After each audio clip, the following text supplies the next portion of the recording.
Well, guys, this evening we are joined by Jonathan Alexander from the News and Observers, and as you can tell, we are talking all things Tar Heels basketball this evening.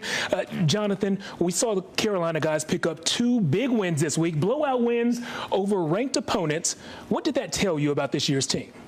I think first of all, it told me that UNC is getting a lot better on the defensive end. They held Duke to 35% shooting, under 35% shooting, 34.7 to be exact, and then they came back against Florida State, number 16th ranked Florida State, and held them to 31% shooting. So you can tell they're getting a lot better defensively. Things are clicking. They've won 10 of their last 11 games, and this is where they want to be. Luke May talked about it. They're farther ahead than they were last year. You just told us Luke May says this team is further along now than they were last year. One reason is because they have a guy on this year's team that wasn't there last year. His name is Nassir Little. He really stepped up big in these two wins. And you told me that you had an off-the-record conversation with Nassir where he told you that he felt slighted by the national media. Yeah, so it was off the record, and later I asked him, could I use it, on the record? And he did tell me that he felt slighted. He said that after they had beaten number one Duke by 16 points on the road, most of the conversation was driven on Zion Williamson and his knee injury and his shoe mishap, and it wasn't on the fact that Carolina had went on the road at Cameron Indoor Stadium and knocked off the number one team by 16 points. Zion is so talked about, going to be the number one, number two draft pick, that the conversation had to go there. But I think he did have a point in the sense that there wasn't much conversation among the national media about the accomplishment that the Tar Heels had.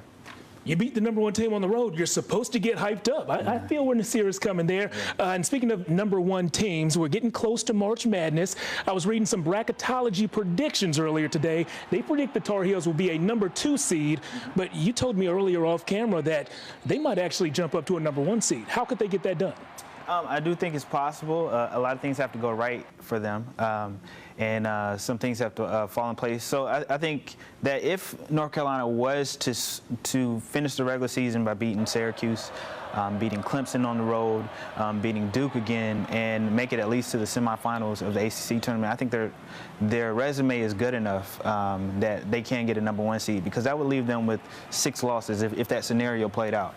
So I think that's possible. I think they could lose to Duke in the regular season and then win the ACC tournament and get a number 1 seed. And then you could have a possible scenario of 3 ACC teams in the number 1 if everything shakes out correctly. So that would be interesting if that happens. So I think there are a few possibilities that Carolina could get a number 1 seed. If you guys are wondering right now, which 4 teams are right now predicted to be those number 1 seeds? You have Duke, Virginia, Gonzaga, and Kentucky. UNC has played all 4 of those teams. They went 2-2 in those games. Jonathan, thanks for joining us. Thanks for having me.